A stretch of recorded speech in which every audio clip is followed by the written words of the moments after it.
देखिए, basic structure theory कोई संविधान में कहीं लिखी तो हुई नहीं है। अब हुआ ये कि जब पार्लियामेंट ने 24-25 कॉन्स्टिट्यूशनल अमेंडमेंट लाए, इसमें कि काफी विस्तार से उन्होंने अमेंडमेंट किया, पार्लियामेंट की कॉन्स्टिट्यूशनल पावर्स पे रिस्ट्रिक्शन, मतलब कुछ चेंजेस कॉन्स्टिट्यूशन में किए। तो ये क्वेश्चन जो है रेज किया गया, उनकी वैलिडिटी चैलेंज हुई और क्वेश्चन रेज किया गया ये अमेंडमेंट जो है इलीगल है, क्योंकि ये संविधान की मूल भावना या बेसिक स्ट्रक्चर को आहत करते हैं। तो ये जैसा मैंने कहा कि बेसिक स्ट्रक्चर जो है थ्योरी, वो केशवानंद भारती केस में पहली बार आई है सन 73 में, 74 में, नहीं 73 में, सॉरी। उसमें 13 जजों की बेंच थी, जिसमें कि 7 जजों ने, 6 जजों ने ये कहा कि ये बेसिक स्ट्रक्चर जो है एक कॉन्सेप्ट है, एम्बेडेड है हमारे संविधान में, जिसको कि आप पार्लियामेंट अमेंड नहीं कर सकता, क्योंकि जो उसकी अमेंडमेंट की पावर है आर्टिकल 368 में है, 368, वो कहती है कि आप फला प्रोसीजर फॉलो करके 368 को अमेंड कर सकते हैं। और जब अमेंड करेंगे तो जो संविधान है that will stand amended, it means कि अमेंडमेंट के बावजूद भी कॉन्स्टिट्यूशन रहेगा खड़ा। उसको उन्होंने इंटरप्रेट करके ये निकाला कि आप बेसिक स्ट्रक्चर एक कॉन्सेप्ट है जिसको कि आप आहत नहीं पहुंचा सकते। कारण ये जैसे हमारे यहाँ फेडरल स्ट्रक्चर है, जुडिशियल इंडिपेंडेंस वगैरह है। सुप्रीम कोर्ट को ये हमेशा दिक्कत रही, खतरा भी रहता था कि ऐसा ना हो कि अगर पार्लियामेंट को हम अनलिमिटेड पावर टू अमेंड दे देंगे, जो कि उससे पहले 2-3 संवैधानिक पीठों ने कहा था। तो उसमें उनको ये दिक्कत थी कि शायद अगर ये हो तो कल ये सुप्रीम कोर्ट खत्म कर सकते हैं, कल ये फेडरल स्ट्रक्चर खत्म कर सकते हैं, सेक्युलरिज्म खत्म कर सकते हैं। ये सब बेसिक फीचर्स हैं जो कि रहने चाहिए, हमारे संविधान का चेहरा है, उससे मालूम पड़ता है कि ये संविधान है, कॉन्स्टिट्यूशनल डेमोक्रेसी। तो 6 जजों ने ये महसूस करके ये बात कही। 6 जज जो अन्य थे उन्होंने कहा कि नहीं, ऐसा कोई रिस्ट्रिक्शन नहीं है, संविधान में तो नहीं है। एक जज साहब ने केवल ये कहा कि साहब आप संविधान को एब्रोगेट नहीं कर सकते, जस्टिस खन्ना जो थे।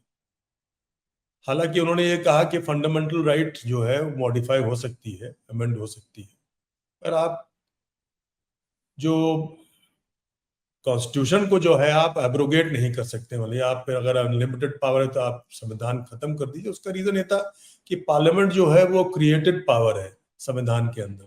तो क्रिएटेड पावर जो है संविधान के अंदर, वो अपने आका को कैसे खत्म करेगी। सो देखो, ये सब मान्यताएं थी बड़ी बड़ी, जिसकी वजह से हुआ। और अब ये हो गया कि एटलीस्ट ये निकला केशवानंद भारती से कि आप संविधान को अमेंड कर सकते हैं, पावर काफी है, अनलिमिटेड भी है, बट इतनी नहीं है कि आप संविधान को ही खत्म कर दीजिए। फिर उसके बाद जो है इंदिरा गांधी जी का केस आया, फिर केशव मिल्स का केस, वो हाँ, मैं नाम भूल रहा हूँ, केस आया। उसमें उन्होंने बढ़ाते गए उसको कि संविधान जो है, जो बेसिक स्ट्रक्चर है वो फिर मिनर्वा मिल्स का मामला था। मिनर्वा मिल्स तो जुडिशियल जो पावर है वो बेसिक स्ट्रक्चर का पार्ट है। अब हुआ ये था कि इस केस में जो बहस हुई थी स्टेट की तरफ से, सरकार की तरफ से, वो ये हुई थी कि संविधान 368 जो अमेंडेटरी पावर है, उसमें वो अमेलगम है जुडिशियल, एग्जीक्यूटिव और लेजिस्लेटिव पावर।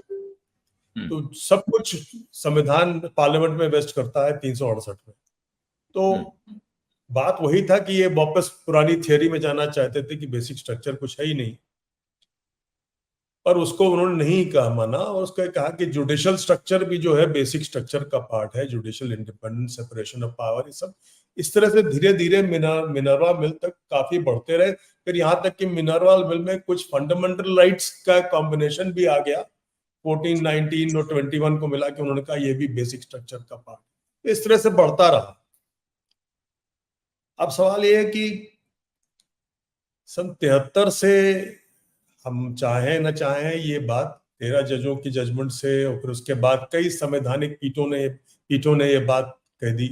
यहाँ तक कि 2 9 जजेस के जजमेंट हैं सुप्रीम कोर्ट के जजेस अपॉइंटमेंट के संबंधित, उन्होंने उसको अपहोल्ड कर दिया। फिर एक संवैधानिक बेंच है 5 जजों की, उसने अपहोल्ड किया। कई जजमेंट आ गए जिसमें कि अब वो मतलब उन्होंने ठोक बजा के उसको पुख्ता कर दिया कि ये स्ट्रक्चर बेसिक स्ट्रक्चर को अमेंड नहीं कर सकते 368 में। देखिए बेसिक स्ट्रक्चर जो है, कॉन्सेप्ट जो है वो 368 के संबंध में है मैंडेटरी पावर की। बेसिक स्ट्रक्चर थ्योरी जो है वो लॉ पे नहीं लागू होती।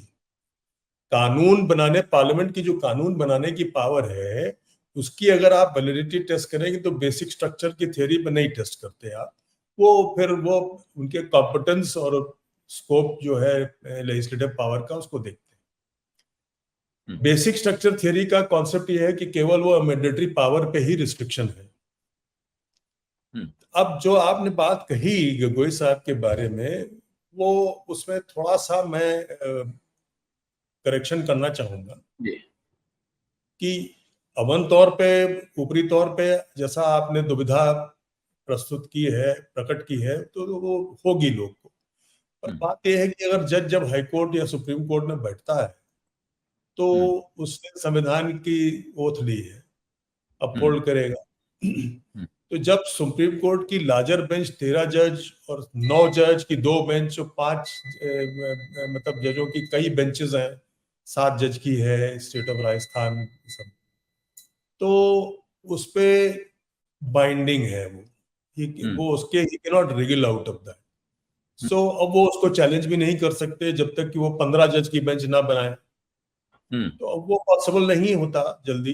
तो लिहाजा जब तक 13 जज की बेंच है और इतनी संवैधानिक बेंचें हैं, 9 जज की 2 हैं और अन्य संवैधानिक बेंचेस हैं, तब तक अब ये जज के लिए ये कह पाना कि बेसिक स्ट्रक्चर थ्योरी नहीं है वो सही नहीं है।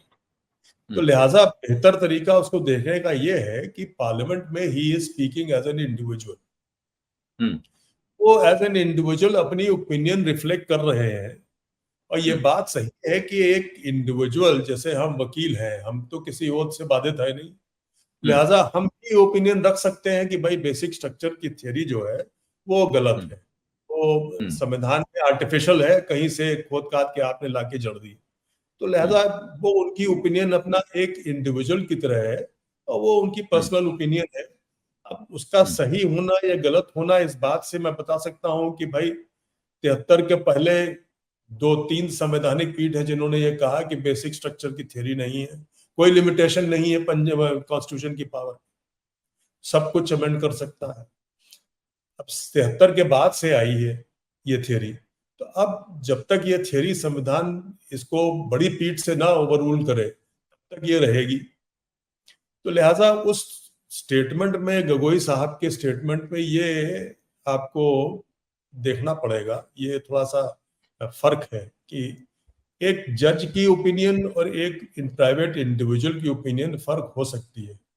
जैसे हम हो जाए तो हमारी ओपिनियन हो सकती है, कोर्ट में हम जजमेंट लिखेंगे तो बेसिक स्ट्रक्चर थ्योरी, हमको हमारे पास कोई चारा नहीं।